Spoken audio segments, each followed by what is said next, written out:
Please visit website MMS program civil.com for the educational videos and PDF. Today we will try to discuss about the understanding of IS456 2000 part 1. Basis for design. Aim for design. The aim of design is the achievement of an acceptable probability that the structure being designed will perform satisfactorily during its intended life.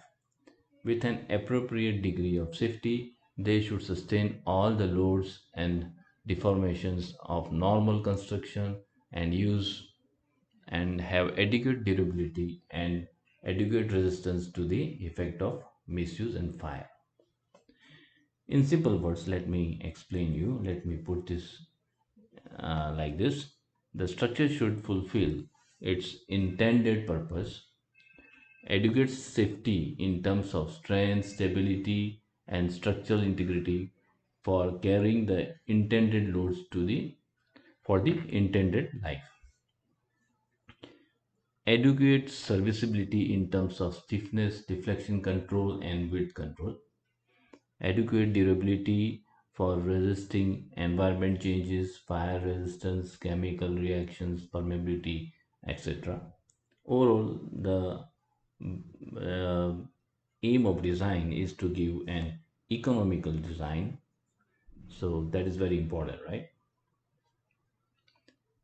So say suppose this is the intended lifespan of the building, then the cardiogram of the RCC structure should be found to be healthy up till the intended life of the lifespan of the building, right?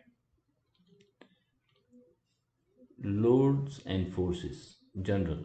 In structural design, account shall be taken of the dead, imposed, and wind loads and forces such as those caused by earthquake and the effect due to shrinkage, creep, temperature, etc. where applicable. What are dead loads? A constant load in a structure that is due to the weight of the member, the supported structure, the permanent attachments or accessories. In this figure, we can see that weight of wall, weight of flooring, self weight of slab, self weight of beam, self weight of columns. These are all permanent loads which are known as dead loads. Whereas weight of furniture, weight of human beings, these are variable loads and which are known as imposed or live loads. Imposed load. Imposed load is defined as a load that is applied to the structure that is not permanent and can be variable. Okay. Imposed loads, wind loads, snow loads. Imposed loads, wind loads, and snow loads shall be assumed in accordance with IS 875 Part 2 for imposed loads, IS 875 Part 3 for wind loads, IS 875 Part 4 for snow loads, and IS 875 Part 1 for dead loads. Earthquake forces. The earthquake forces shall be calculated in accordance with IS 1893. Design load. Design load is a load to be taken for the use in appropriate method of design. It is characteristic load in case of working stress method and characteristic load with appropriate partial safety factor in case of limit state method. In case of working stress method, we do not take any partial safety factor for loading, but in case of limit state design, we consider partial safety factors for the loading, right? So this is the table given in the code. Load combination, ultimate limit state, serviceability limit state. Ultimate limit state design is performed to get the ultimate strength, whereas serviceability limit state is performed to make the building serviceable, that is to keep the deflection and the crack width in control within the limits, right? So when dead load and imposed load are applied, okay, Then in ultimate limit state method, 1.5 factor, this partial safety factor is multiplied, okay, whereas in serviceability unit factor 1 is multiplied, right?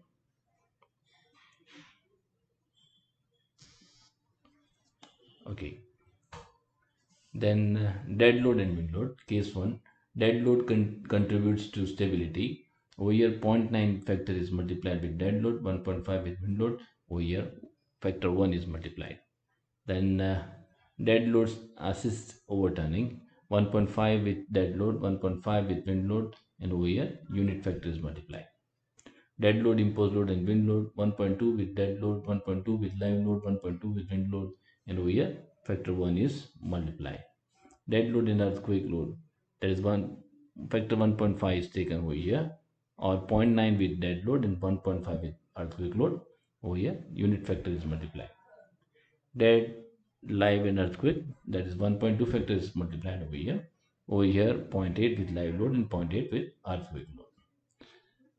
So these are the different combinations given in the code, which we have to consider. Stability of the structure. So first we will talk about overturning.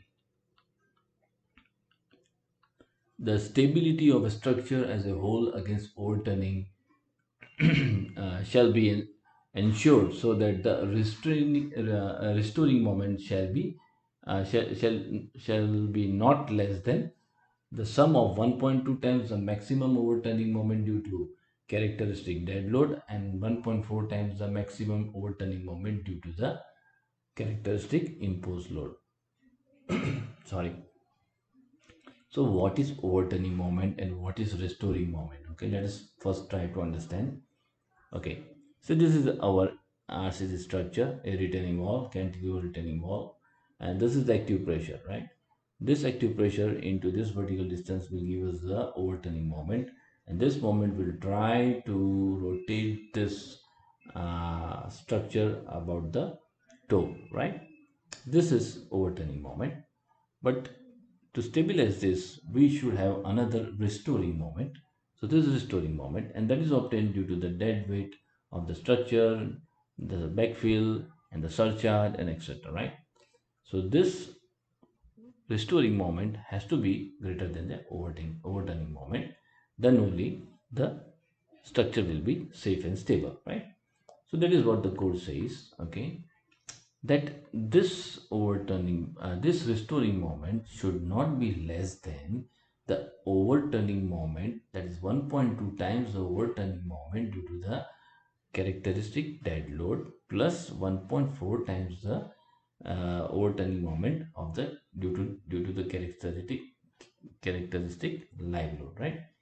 So then only we can say that the structure will be stable. Okay, so that is why the code has given this formula. The factor of safety is equal to, okay, we'll see this later on. Just let me proceed first further. Okay, in case where dead load provides the restoring moment, only 90% of the characteristic dead load shall be considered, right? So over here in this retaining wall, cantilever retaining wall, we obtain the restoring moment due to the dead weight of the structure plus the backfill and the surcharge, etc. Right? In that case, code says that if W is the summation of all the dead loads, then you have to just take 90% of the dead load for calculating the restoring moment, right? So restoring moment due to imposed load is shall be ignored. Okay, so we just have to consider the restoring moment due to the dead loads, and if any imposed load is present, then the restoring moment due to the imposed load will be neglected, right? So in the figure below, we can see overturning moment MO, this is MO, is stabilized by restoring moment MS. This is MS, right? So this is also known as destabilizing moment, and this is also known as stabilizing moment, right? So according to code, 90% of the stabilizing force of the moment divided by stabilizing force of the moment should be greater than or equal to 1.4. This is our factor of safety. Okay, so this condition is has to be satisfied for satisfying the stability of structure in overturning. This is very important. Okay, so according to code IS456 2000 clause 20.1, factor of safety in overturning is equal to zero point 0.9 into ms. Ms is restoring moment, or you can say stabilizing moment, divided by overturning moment should be greater than equal to 1.4. Okay, fine. The anchorage or counterweight provided for overhanging members during construction and service should be such that the static equilibrium should remain even when the overturning moment is doubled. Okay, say we have a overhang, that is a cantilever beam over here, which is in continuation with the continuous beam. And in practical field, usually the anchorage provided for this tension bar is equal to 1.5 times the span. This is span of the overhanging member. This is cantilever overhanging member. Okay, so this is UDL L. This is UDL and this is span L. Okay, code says that the anchorage provided should be such that even though the moment is double than actual design moment, then this anchorage should be far enough to satisfy the static equilibrium, right? So let me explain you with an example. This bar is in tension, this is T, this is in, over here we have compression. Then we have a cantilever beam. It has a UDL of 17 kN per meter. L is 1 meter. Then the design moment found at the face of the column is 8.5 kN meter, and the effective depth of this beam is 450 mm. So now code says that the anchorage length which we provide over here should satisfy the static equilibrium even though the moment is double. So let us double the moment, that m is equal to 8.5. Doubling the moment, we get m is equal to 17 kilonewton meter. Now after designing, I found that I am going to use 25 mm dia bars. Grade of concrete is M20, and the development length required for 25 mm dia bar in tension is 1175 mm, and I am going to provide 1.5 into span L, so that is equal to 1500 mm, which is greater than 1175 mm. So this practical logic which structural designers apply on field in a generalized way is found to be logical, right? So that is how what this clause means, right? Okay. Now this is sliding. Okay, stability for sliding. The structure shall have a factor against sliding of not less than 1.4 under the most adverse combination of the applied characteristic forces. In this case, only 90% of the characteristic dead load shall be taken in account. This is the structure. Our total dead load will be weight of the structure plus weight of the soil and weight of the surcharge, if any there, right? Uh, this active pressure PA will try to move this structure in this direction, and the friction between the bottom of the base of the footing and the soil, that is F, will try to resist the movement, right? So this force F is equal to mu into R, where R is the resultant of this dead weight, right? Now code says that you have to take only 90% of this R. So F is equal to mu into 0.9 R. That is equal to, that turns out to be this formula. That is factor of safety is equal to zero point 0.9 into F divided by PA. This should be greater than equal to 1.4. This is also a very important condition, right? Many times it so happens that after designing we are not able to provide this much factor of safety. In that case, we can go for a shear key or something like that. Okay, lateral sway. Under transient wind load of lateral sway at the top of the building should not exceed h by 500, where h is the total height of the building. Say this is a building, or you can say this is a frame. Total height is 15 meters. Height of story is 3333 meters. And for this loading, okay, I got the sway to be 11.25 mm, right? Now this should be less than h by 500 in case of wind loads, right? So h is 15 meters, that is 15,000 mm.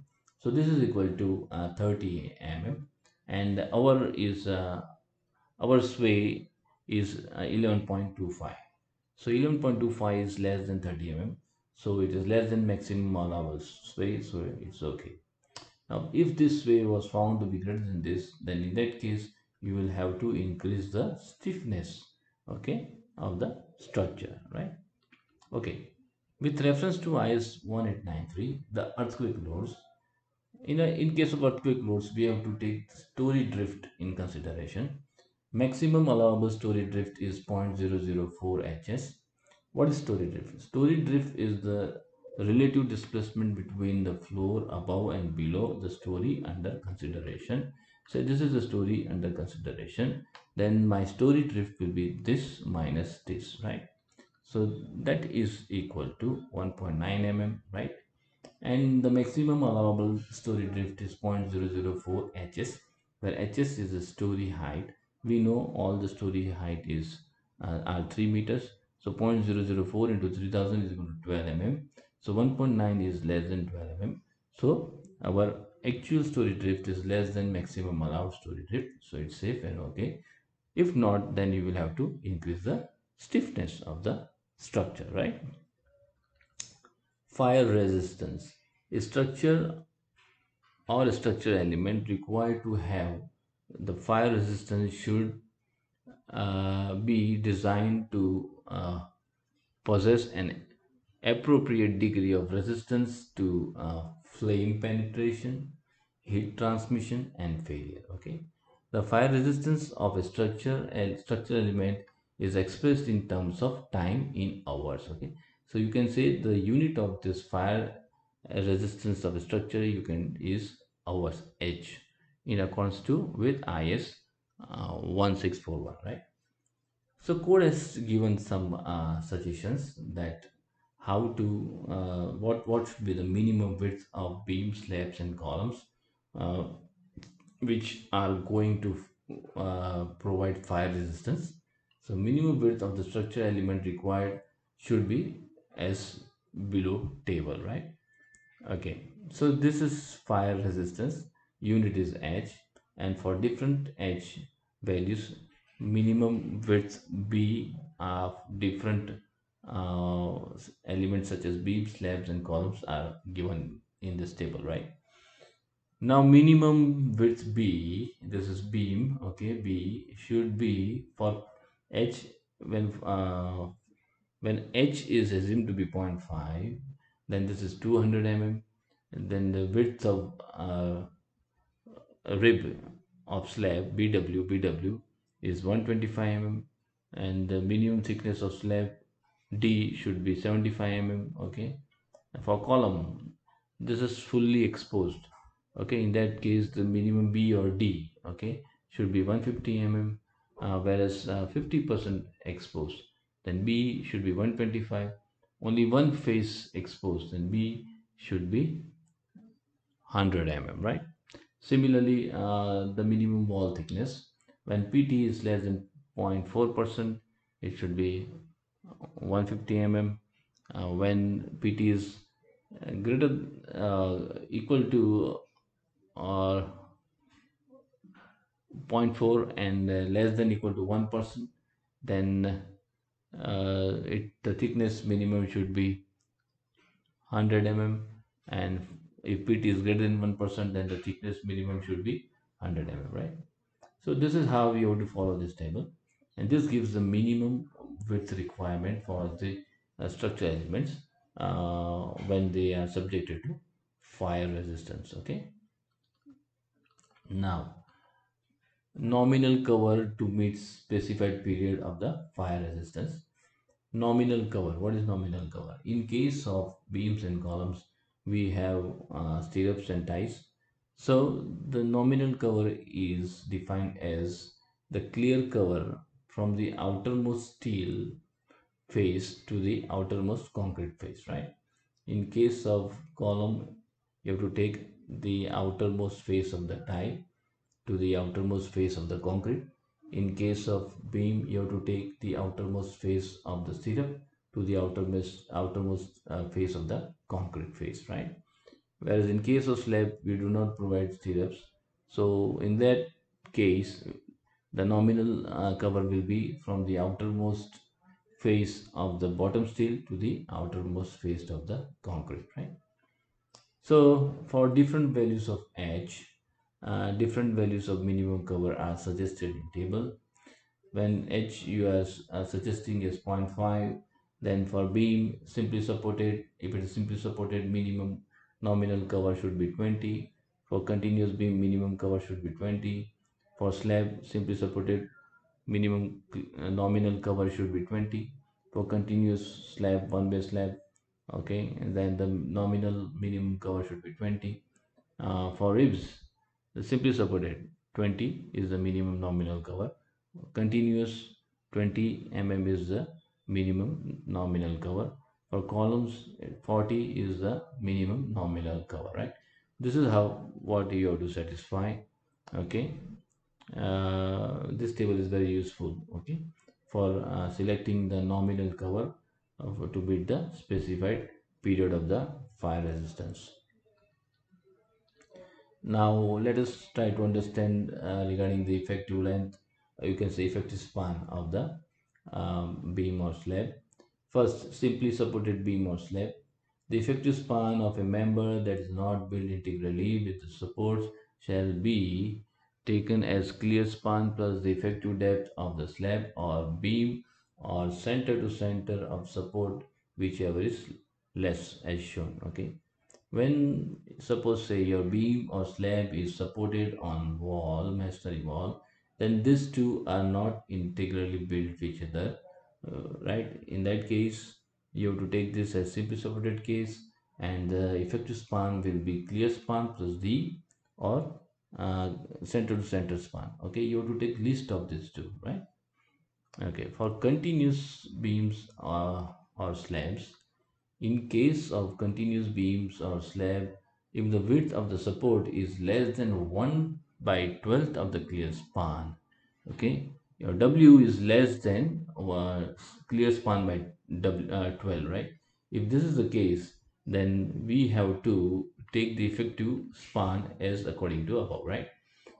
That is, take the least of L clear span plus D or L center to center.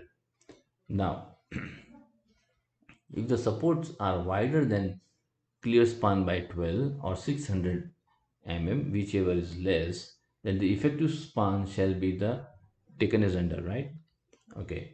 For end span with one end fixed, okay, that is these two are integrally built, okay, and other continuous or intermediate span, the effective span shall be taken as the clear span between the support as shown. Okay, over here our width W is greater than the 1 by 12 or clear span by 12 or 600 mm, whichever is less, then in that case you have to take effective span as this L clear. Okay, now for end span with one end free, okay, these two are not integrally built, and other continuous, the effective span shall be equal to the effective span plus half the effective depth of the beam or slab, or the clear span plus half the width of the discontinuous support. Okay, so that means you have to take list of clear span plus d by 2 or clear span plus half the width, that is b, right? So you have to take lesser of these two. Okay, in case of span with roller or rocket bearing, the effective span shall always be the distance between the center of the bearings, right? Now cantilever. The effective length of a cantilever shall be taken as the length to the face of the support plus half the effective depth, except where the uh, where it forms the part of a continuous beam. Okay, you can say in that case we have to take the length to the support, center of the support. Okay, that I will explain. Okay, this is the first part. This is a cantilever which is integrally built over here. Okay, in this case we have to take effective span as L clear plus D by 2. Okay, but if your cantilever is a part of a continuous beam, then in that case you have to take effective span as from face of the cantilever to the center of the support. That is what is explained over here, right? Fine. Now, in the analysis of continuous frames, center to center distance shall be taken as effective span. Okay, that is very simple. Okay, arrangement of imposed load. Consideration may be limited to combination of one, design load on all spans with full design imposed load on two adjacent span. Okay, so design dead load is on all span, design dead load on all span, okay, and live load on two adjacent span. This will give us maximum negative moment, that is maximum hogging moment at the support, right?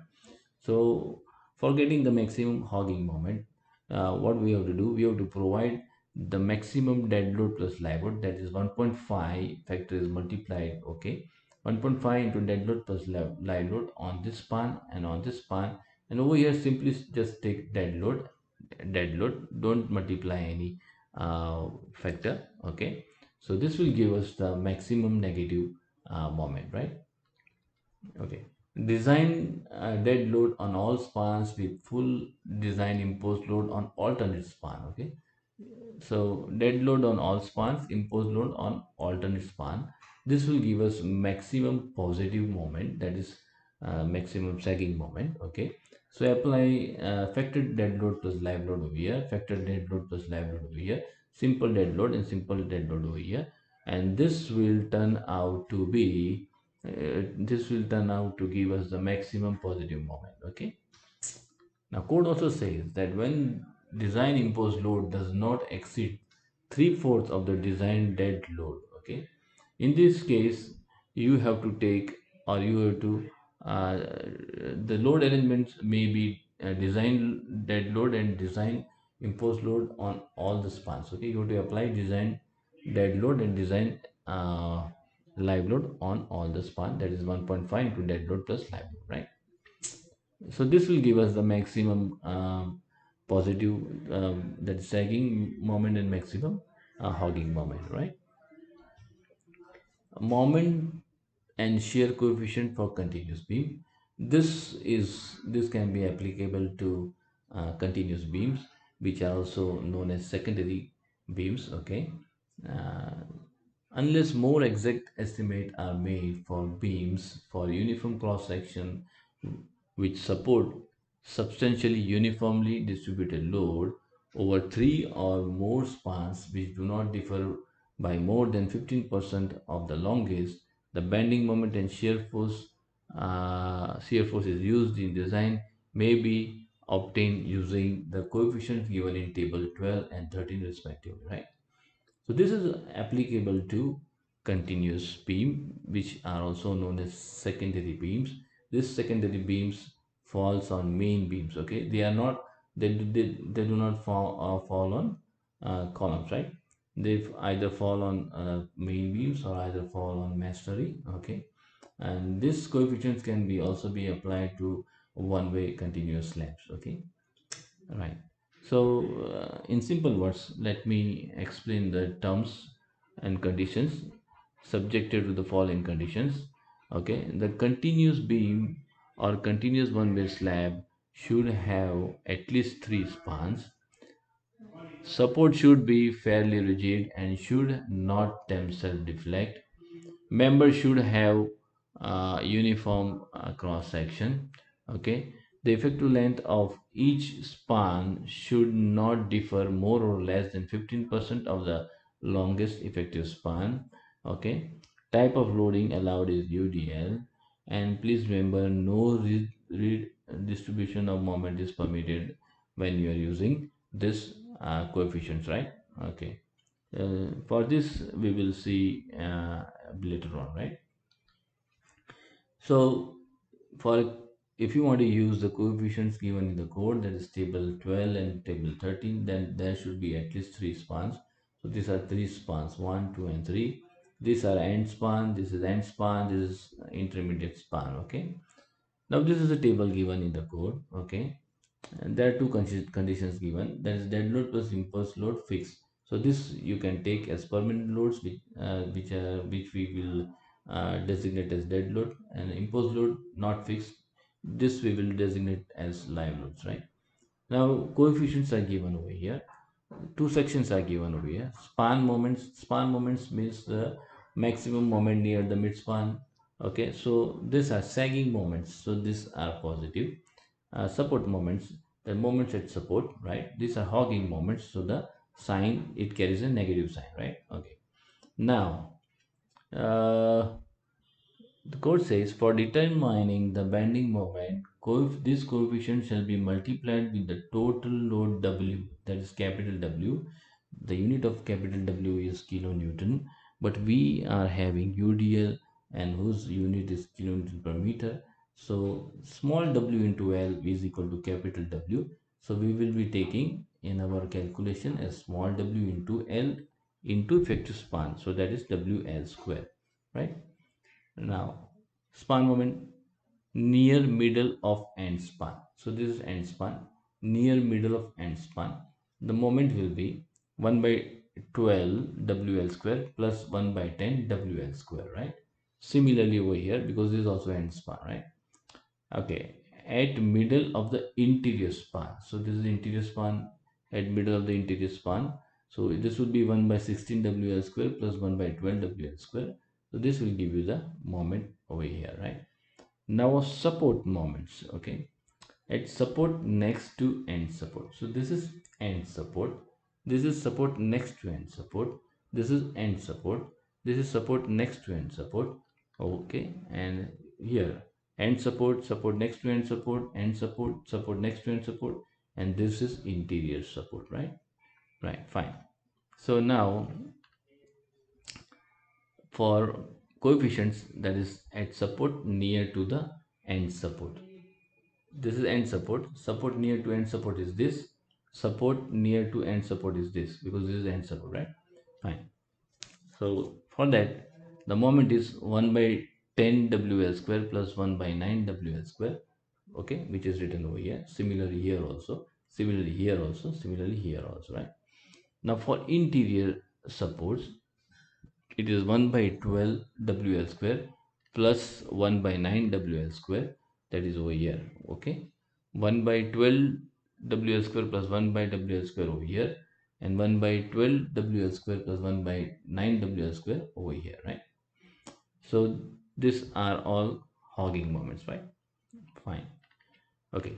Now the code says when your beam is falling on a masonry wall, this is on the periphery we have 9-inch masonry wall, then it is known as free edge support, right?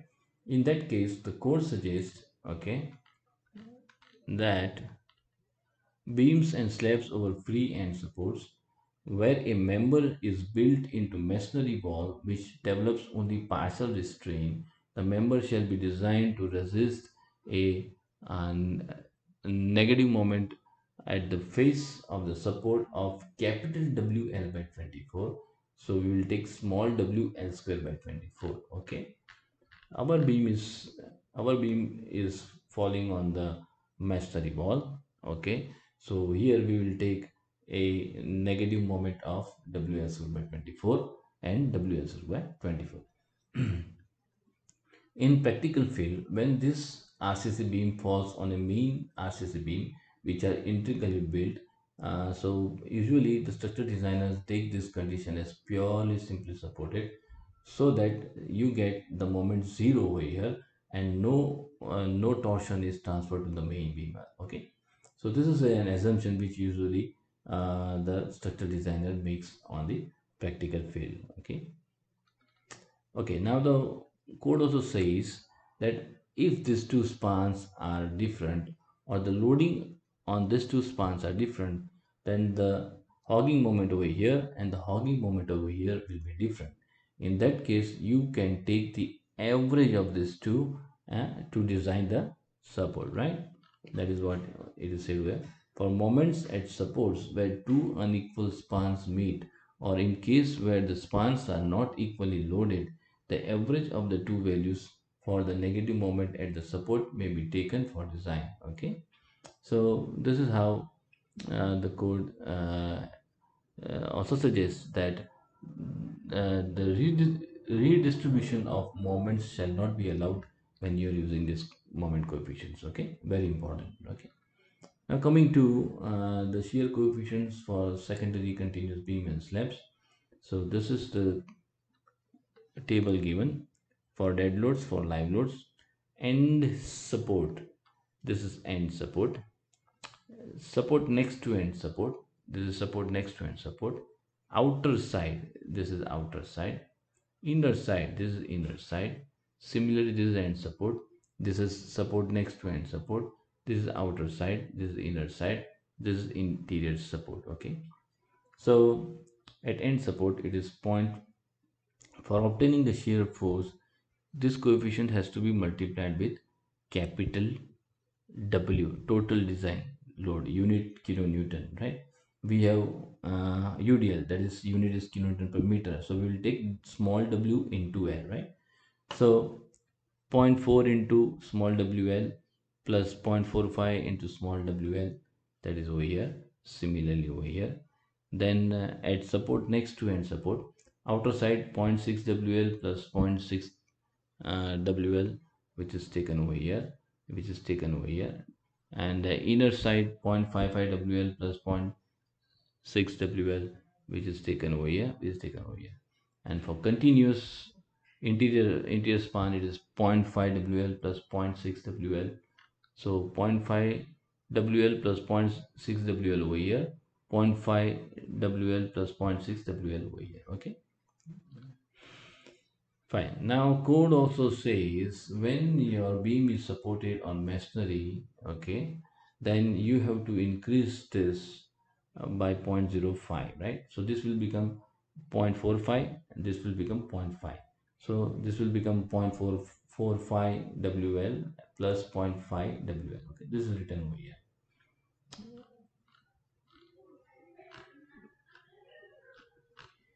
It is written okay, right over here. Okay, for such uh, for such coordinate shear coefficient given in table 13, the end supports will be increased by 0.05. That is what I explained over here. Okay, when your beam is falling on masonry. Okay, beam is falling on masonry, right? Okay, fine. Now coming to the next clause, that is beams.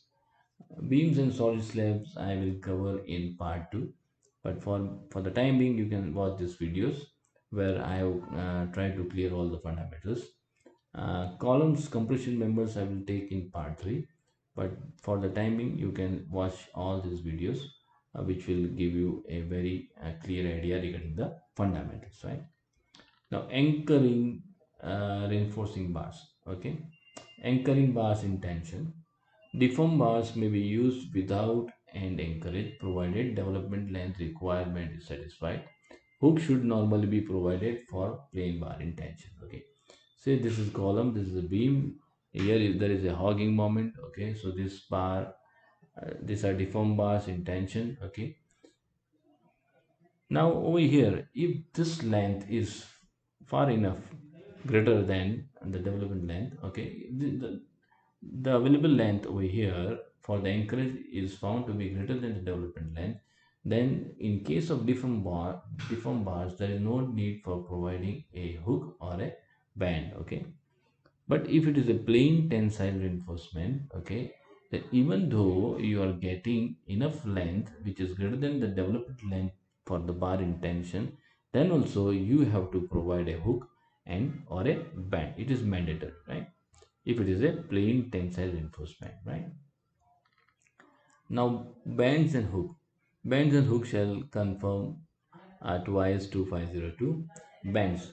The anchorage value of a bend shall be taken as 4 times the diameter of the bar for each 45 degrees. This is very important. Okay, 4 times the diameter of bar for each 45 degrees, subjected to maximum of 16 times the diameter of the bar. Right. So in practical field, we take this 4 times the diameter of bar for each 45. So this is a band. Makes a 90 degree. That is 45 plus 45. That means 4 times the dia of bar plus 4 times the dia of bar. That is equal to 8 times the dia of bar, right? Whereas in case of hook, it is 180 degree. So 45 plus 45 plus 45 plus 45. That is equal to 16 times the dia of bar. Okay. So here the encourage values for hooks and bends are given. Okay, for hook for band you have to take 8 times the dia of bar, 8 into 6, that is 48 mm. For hook you have to take 16 times the dia of the bar, 16 into 6, that is 96 mm, right? So this is how you get the total anchorage, this plus this, right? This plus this, right? When the bar is in tension. Okay, now if the bar is under compression, then the code says the anchorage length of the straight bar in compression shall be equal to the development length of the bar in compression as specified in 26.2.1. The projected length of hook band straight length beyond the band, if provided for a bar in compression, shall only be considered for the development length. Okay, that means that if the bar is under compression, then this is your straight bar plus you have to take only the projection. Okay, so your development length will be this plus projection. Your development length will be this plus projection. Okay, you cannot take the whole effective length as your anchorage length, but you just have to take the projection. Okay, fine. Now code is also given a formula for finding the minimum radius of the hook that is to be provided, so that there is no crushing of concrete under the pull, right? Okay. Now development length of bar. The development length LD is given by phi into sigma s divided by 4 tau BD, where phi is the diameter of the bar, sigma s is the yield stress, that is 0.87 Fy, and tau BD, the table is given in the code. For plain bars in tension, the bound stress is tau BD. This is plain bar, right? This is the table given in the code for different grade of concrete, right? Now, if the plain bar is under compression, then you have to increase these values by 25%, right? Now, for deformed bars in tension, these are deformed bars, okay? In that case, you have to increase this value by 60%, okay? And if these deformed bars are in compression, then you have to increase this value by 25%, right? Okay. Now, bundle bar in contact. So these are bundle bars. These are two numbers of bar bundle. These are four numbers of bar bundle. In bundle bars, we can see the contact area of concrete around the steel decreases because two bar unite with each other, right? So in that case, the code suggests that the development length of individual bar in tension should be increased by particular percentage, right? So if you are bundling two bars, then the individual development length of a bar in tension should be increased by 10%. If you are bundling three bars, then the individual development length of a bar in tension should be increased by 20%. If you are bundling four bars, then the development length of the individual bar in tension should be increased by 33%, right? Okay. Now, curtailment of tensile reinforcement in flexure reinforcement, flexure member. This is very important. I have a simply supported beam over here. This is my bending moment. The maximum bending moment is at center midspan. As I move towards the support, the moment reduces. So the maximum steel which I need over here, as I move toward the supports, the requirement of the steel area will reduce. So I can curtail some of the steel, okay?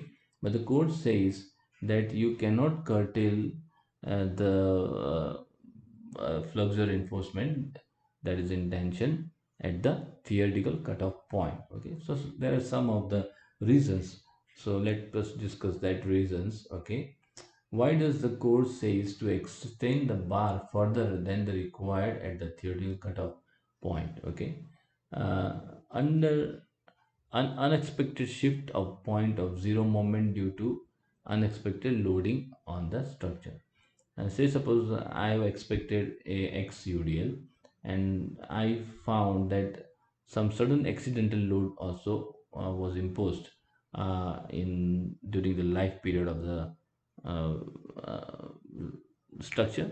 Then in that case, whatever the bending moment actually we had calculated over here might have will be increased due to this accidental loading, right? So for such cases, uh, this moment which is found to be here may shift somewhere here, right?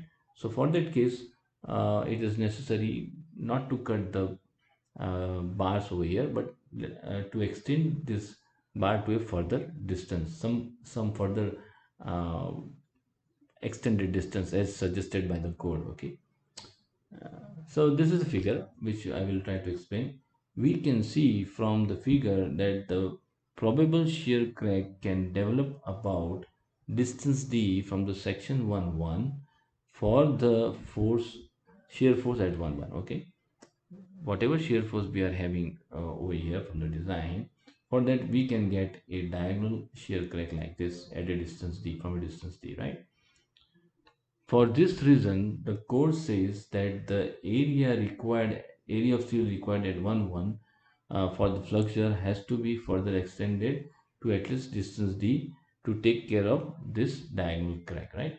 So instead of cutting the bar over here at the theoretical cutoff point, this bar should be at least extended for a distance d so that this diagonal cracks can be taken care of, right? So these are some reasons for which the code says that you cannot cut the curtail the bar at the theoretical cutoff point, but still you have to extend it further, right? In note, a point at which reinforcement is no longer required to resist flexure is where the resistance moment of the section, considering only the continuing bar, is equal to the design moment. Okay, that means this is the continuing bar. Okay, the not required bar are curtailed over here, then the remaining bar which are continued are known as continuing bar. Then the moment of resistance due to this continuing bar should be equal to the bending moment at this section, design bending moment at this section, right? Okay, curtailment of tension reinforcement in flexure member. For curtailment, reinforcement shall extend beyond the point at which it is no longer required to resist flexure for a distance equal to the effective depth of member or 12 times the diameter of the bar, whichever is greater, right? Now let me explain over here. This is a beam. Okay, this is our maximum positive steel for the sagging moment. This is the steel for the hogging moment. Say this is the point line of theoretical cutoff point for M1. Okay, say suppose I am providing 4 number of 20 dia bar over here at the midspan, but after at this point only two number of 20 dia bars are required. So I can curtail two out of four. I can curtail two 20 dia bars. Okay, but the code says no.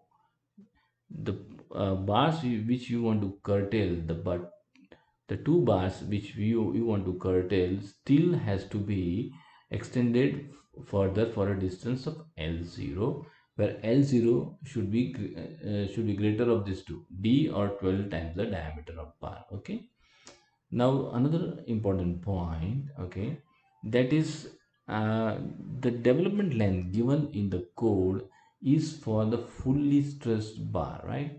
So your LD first is, from where do we have to measure the development length? For that you have to find the point at which the all the bars are fully stressed. Okay, so for finding that you have to first find mu by v. Mu is the moment of resistance obtained due to the fully stressed bar. Okay, so at this section we know out of 4, 2 bars are not needed now. Okay, only 2 bars are needed. So the the 2 bars which are to be curtailed, the stress will be almost zero at this point, whereas the two bars which are to be continued at this section, they will be fully stressed. So you have to find the moment of resistance due to the continuing bar, okay, which are fully stressed, right? So find the moment of resistance, sorry, uh, due to the continuing bar, and divided by V is a shear force at this section. So this will give us a distance x, and that distance x will be such that at this point all the bars will be fully stressed. So our development length will be measured from here, right? And that development length LD for the bar in tension should be less than mu by V plus L0. If it is found to be greater than mu by V plus L0, then you will have to increase the value of L0, right? So this is the theory, okay? Similarly, over here also same fundamentals, okay? The bar has to be at least extended for a distance LA, where LA should be greater of the D 12 times the diameter of the bar, or clear span divided by 16, okay? So this is the basic fundamentals, right? Now, positive moment reinforcement. The code says if it is a simply supported beam and say your total positive steel is AST, then you have to at least continue one third of this AST to the uh, uh, supports, right? Okay, and if it is a continuous beam, okay, then the maximum positive steel, this is the maximum positive steel, then at least one fourth of the steel has to be extended to the face of the extended into the column, right, on the same face. Okay, here also on the same face, right? Okay, similarly for negative steel, the code says though the negative steel is not required further from this point of counterflexure, still you have to provide AST negative divided by 4 for the remaining area also. Okay, you cannot curtail all the negative bars over here. You have to extend at least one fourth of this total AST negative further, right? That is what the code says over here. This is what we saw. Development length should be less than equal to m1 by v plus l0. Okay, and where m1 is the moment of resistance due to the continuing bar, that is the bar which are fully stressed. Okay, moment of resistance due to the bar which are fully stressed, that is 0.87 f5, that are continuing bars. Okay, B is the shear force at the section. Okay, due to the design load, right? Okay, this is very well explained. Again, for better understanding of the theory of curtailment of tension bar, please watch video Design of Combined Footing, mmsprogramcivil.com. Okay, I have explained it very beautifully over here with an example, right? Okay, left splices. Left splices shall not be used for bars larger than 36 mm. In that case, you have to weld the bar. Okay, but bars, you have to build the bars. In case where welding is not permissible or is not practicable, lapping of bar larger than 36 mm may be permitted. In this case, additional spirals should be provided around the lap of the bars. Okay, they should be tied with additional spirals, and the pitch of the spiral should not be greater than 2 inch, right? Okay. Left splice shall be considered as staggered if the center to center distance of splicing is not greater than 1.3 times the left length calculated as described in C. Okay. We cannot curtail all the bars at one single point. Okay. They have to be staggered, right?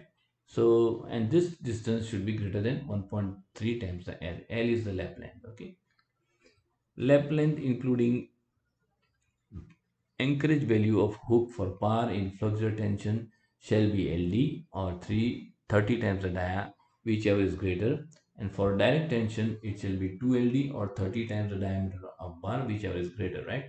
The straight length of the lap shall not be less than 15 times the diameter of the bar or 200. This straight length, right? This should not be less than 15 times the diameter of the bar or 200 mm, whichever is greater, right? Okay, whichever is less. Okay. Uh, Sorry, whichever is greater. Okay, 15 times the diameter of the bar or 200 mm should, which you have to take the straight line greater of these two, right? Okay, fine. Flexure reinforcement shall not be terminated in tension zone unless any one of the following condition is satisfied. Okay, flexure reinforcement shall not be terminated in tension zone unless any of the following conditions is satisfied. First, the shear at the cutoff point should not exceed two-thirds of that permitted, including the shear strength of web reinforcement provided. Okay, so if you want to curtail the bar over here, then the design shear force over here should be less than two-thirds times the shear capacity of the concrete and the stirrups, right? Okay, stirrups area in excess of that required for shear and torsion is provided along each terminated bar over distance of distance from cutoff point equal to 3/4 of the effective depth. Okay, for the distance of 3/4 of the effective depth, you have to provide shear reinforcement, extra shear reinforcement, whose spacing will be defined by this formula, and the area of stirrups will be defined by this formula, right?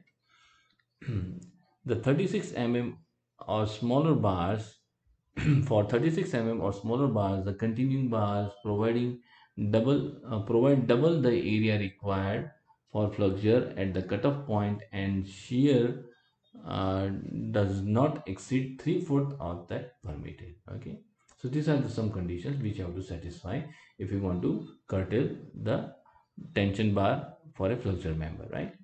Okay. Minimum distance between the individual bar. The following shall apply for spacing of bars. The horizontal distance between the two parallel main reinforcing bars shall usually be not less than the greater of the following. First, the diameter of the bar, if the diameter are equal. See, if all the bars are of same diameter, this distance should be at least equal to the diameter of the bar. The diameter of the larger bar if the diameters are unequal. If there are unequal size of diameters used, then this clear distance should be at least the equal to the diameter of the larger bar. Okay, or this clear distance you have to also check that it should be not less than the gravel size, 20 mm gravel size plus 5 mm. And the next fourth thing is that the distance should be such that the we can easily insert the vibrator needle into the beam. Okay, so out of this, whichever is the greater one, you have to consider that, right? Okay, now when there are two or more rows of bars, the bars shall be vertical in line, right? When you make when the number of bars are cannot be accommodated in one layer, then you have to make two layers. In that case, this minimum vertical distance, okay, uh, bar shall be vertical in line, and the minimum vertical distance between the bars shall be 15 mm, two-third of the nominal maximum size of the aggregate or maximum size of the bar, okay, whichever is greater. So that is what you have to provide over here, right? Okay. Now, redistribution of moments. This is a very important topic. Okay. Now, again, I will remind you that this cannot be used when you are using the coefficients given in table 12 and 13. Okay. So in that case, you cannot do redistribution of moment, right? So this is a beam, okay, and this say top line is the actual bending moment, and this dark red line is the bending moment after redistribution, right? So what are the advantages of redistribution of moments? Okay, At supports, there is condition of reinforcement as column and beams reinforcement crosses each other. Okay, so over here there are at the junction we have steel from beam, and we have steel from column, and we have ties, and we have stirrups. So there is a lot of condition of steel over here, right? So in that case, okay, so by reducing the moment at the support, what can we do? We can reduce this moment, and by reducing this moment, what we are doing, we are transferring the moment over here, right? So you're reducing the sagging hogging moment, and you're increasing the sagging moment. Okay, this is known as redistribution. Okay, but this redistribution should not be greater than 30%. Okay, so this is redistribution 2 of the section, and this will be redistribution from. Okay, that is what is given in the table, which we will see below. Okay, right. So by reducing the moment at the support, and increasing the moment at the midspan using redistribution of moment can help in avoiding the congestion of reinforcement at the beam column junction. Okay, as we reduce the moment over here, the steel will also reduce. That means the congestion of steel will be reduced over here, and we are transferring moment from here to here. Okay, but uh, over here this is sagging moment. Okay, so this is a slab, and this will give us a T-beam action. So uh, even though we are transferring, we are increasing the moment over here, but that moment can easily be accommodated because we are going to get T-beam action over here, right? And T-beam can take very high moments, right? So redistributing moments from support to midspan can be found to be economical, as mid span sections can be designed as T-beam, which can take heavy moments with a higher economy as compared to the rectangular section at the support, right? By reducing the moment at the support by redistribution, the steel required at the support reduces, and the section turns out to be under reinforced, right? That is what. Now we, as we reduce the moment over here, definitely the steel will reduce. As we reduce the steel, the moment neutral axis will be shift towards upwards, and the section will become under reinforced, right? Now, redistribution of moment should be satisfy the following requirements of clause 37.1.1 of IS456 2000, right? So this is how the redistribution of moment can be very useful, right? So this is the table given in the code, that is the maximum distance between the two parallel bars. Okay, for different grade of steel, and this is a percentage redistribution to or from section considered. Okay, which I explained above. So this maximum percentage of redistribution is 30%, right? 30%. So these are the clear distance between the bar given, right? Fine. Now nominal cover to meet durability requirements. Okay. So for mild exposure, it is 20 mm. For moderate, it is 30. Severe, it is 45. Very severe is 50, and extreme is 75. Right. Now for main reinforcement up to 12 mm diabar, mild for mild exposure, right? The nominal cover can be reduced by 5 mm. But for other, you cannot reduce the cover. Okay, but if you want to increase, then you can increase by 10 mm, right? That's what code says. Unless specified otherwise, actual concrete cover should not deviate from the required nominal cover by plus 10. Okay, you can increase up to plus 10, but you cannot reduce. Reduction should be 0, right? Okay, but over here code says you can reduce by 5 mm if your bar diameter is up to 12 mm, right? Okay, for exposure condition very severe and very severe. Okay, you can reduce the cover by 5 mm if the grade of concrete is greater than or equal to M35. Okay, fine. Now this is table 5, where code suggests The for plain concrete, this is the minimum grade of concrete required. For reinforced concrete, this is the minimum grade of concrete required. Okay, fine. Expansion joints. Normally, structures exceeding 45 meter in length are designed with one or more expansion joint. Expansion joints shall be so provided that the necessary movement occurs with a minimum resistance at the joint. The structure adjacent to the joint should preferably supported on separate column or separate walls. Okay, separate column or separate walls, but not necessary on separate foundation. They can have a common foundation, right? Reinforcement shall not extend across the expansion joint. Reinforcement should not extend uh, across the expansion joint, and break between the sections shall be completed, right? So this is what I have tried to cover in this part 1. Please visit website mmsprogramcivil.com where I have uploaded this video, and uh, you can also go through the other videos which I have uploaded on this website. I hope you must have found this video useful. Thank you.